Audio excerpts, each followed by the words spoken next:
Bonjour, Zulf Laoun.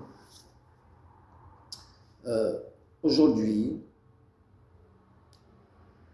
même en retard, je fais deux petites vidéos.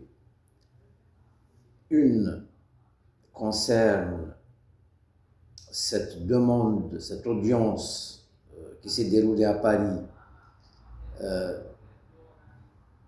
mercredi dernier, donc le 11 septembre, à la Cour d'appel de Paris, concernant l'extradition du militant actif du MAC, du mouvement pour l'autodétermination de la Kabylie, Axel Blabassi. Ça, c'est une chose. La deuxième vidéo va concerner cette présidentielle anticipée en Algérie. Je vais vous donner mon point de vue sur les chiffres, sur la campagne électorale et plutôt j'ai envie de parler de l'avenir de l'Algérie. Parce que le passé ne m'intéresse plus avec une histoire falsifiée. J'ai plutôt envie de dire que l'avenir se décide maintenant.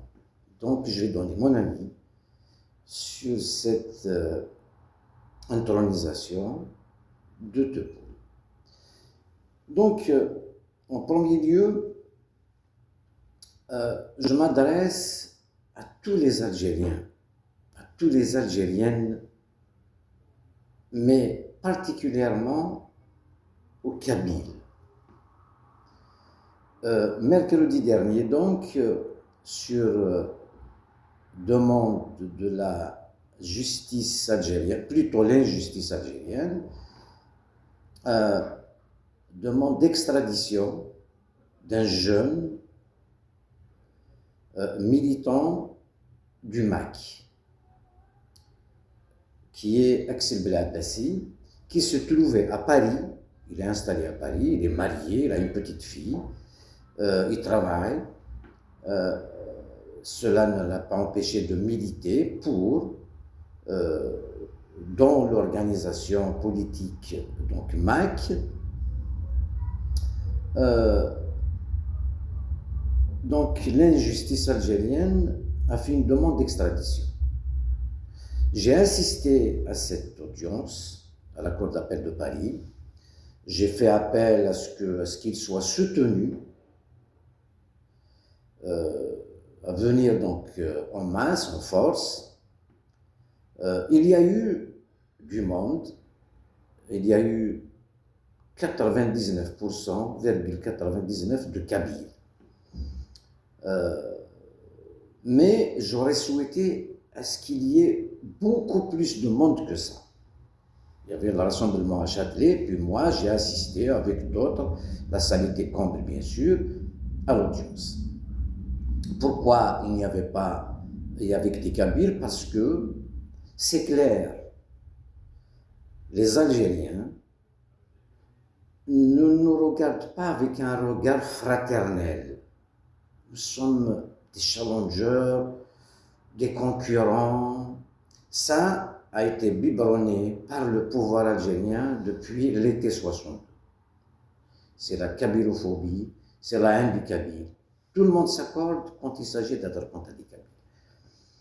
Cette demande d'extradition, honteuse, on n'est pas à la première, mais quand j'ai assisté à cette audience, c'est pour savoir, d'abord, en tant que citoyen, moi, j'ai écrit donc au doyen des juges, à la Cour d'appel de Paris, comme je suis le coordinateur du MCAF, qui est le mouvement citoyen algérien de France, je suis partie civile. Je n'ai pas encore reçu, en tout cas, j'ai écrit, j'ai ma requête écrite, déposée à la Cour d'appel de Paris, je l'ai envoyée en recommandé. Ce n'est pas un signalement, c'est une demande de me constituer partie civile. À l'audience, on découvre que l'injustice algérienne, parce qu'il n'y a pas de justice en Algérie, a donc mentionné 14 chefs d'inculpation, 14 accusations pour demander l'extradition d'Axel Belabassi. Mais le ministère public, donc le procureur de la République, dit c'est étonné qu'on demande l'extradition d'un terroriste et on fait des allégations, il a téléphoné à qui, je sais qui, quoi, machin et tout ça, donc c'était ambigu. Or que quand on accuse quelqu'un de terrorisme, il y a des preuves irréfutables, claires, nettes et précises. 14 chefs d'inculpation qui se ressemblent, qui se comptabilisent. C'est honteux. Évidemment, l'injustice algérienne a l'habitude de fonctionner au téléphone. Il se croit tout permis. Donc, c'est comme la justice française fonctionne au téléphone. La justice française, les magistrats, regardent les preuves, les pièces à conviction. Il n'y en avait aucune. Cette demande d'extradition met à nu le pouvoir, le régime algérien. Évidemment, ça c'est la chasse au Kaby, d'abord. C'est l'intimidation, c'est faire peur à tout Kaby à avoir une voix discordante à ce pouvoir, criminel et incompétent. La honte, c'est que cette injustice algérienne a demandé par exemple aux Américains l'extradition de Chakib Khalil. Pourquoi les Américains ne donnent pas Chakib Khalil? Parce qu'il n'y a pas de preuve quant à Chakib Khalil.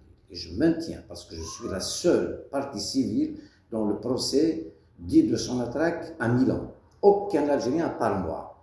C'est pas bien, mais c'est la vérité. Je suis obligé de la dire. Concernant le MAC, donc on accuse Aksel Belabassi d'avoir planifié les incendies criminels de l'Arvan Tiret. Donc là, c'est le procès de l'Algérie, de l'injustice algérienne et de l'Arvan Tiret, de la Kabylie en général. Le pouvoir algérien, au lendemain des incendies de l'Arvan Tiret, d'abord, par la voix de Tebboune, il annonce des incendies criminels. C'est très bien, sans preuve. Et puis, il annonce la complicité du Maroc et d'Israël et du Mali. Mais la cohérence, c'est que vous devriez poursuivre Israël et le Maroc, au moins dans les instances internationales. Avez-vous peur? Vous vous êtes rendu compte que c'est faux. Le MAC a planifié les incendies criminels de l'Arvan. Où sont les preuves? Le MAC a tué Jamal Ben Smaïl. Jamal Ben Smaïl, il y a 420 morts à l'Arvan, il n'y a pas que Jamal Ben Smaïl.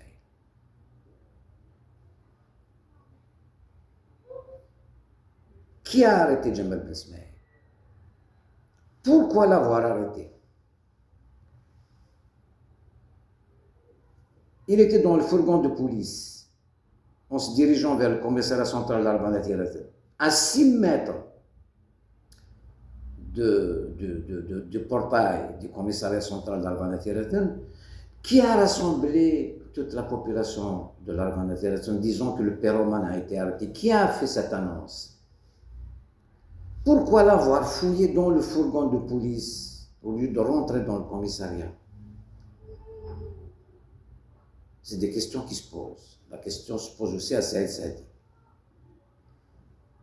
Donc, cette vindicte populaire très bien organisée n'est pas l'œuvre du MAC ni d'Aksel Belabassi. Le MAC et Farhat Mahni sont juste sur la route de ce pouvoir qui veut anéantir la Kabylie. C'est la Kabylie qui est visée, ce n'est pas le MAC. Je ne suis pas du MAC, mais les militants du MAC sont mes frères et le MAC n'est pas une organisation terroriste. Le MAC est une organisation politique qui pose une question politique. La réponse devrait être que politique. Point à la ligne. Assez de cette mafiocratie, de cette kabylophobie, cette haine du Kabyle. La question kabyle ne se pose plus, elle s'impose. Il faut des réponses politiques pour construire peut-être une Algérie algérienne. Moi, je suis fédéraliste. الزلف الأول.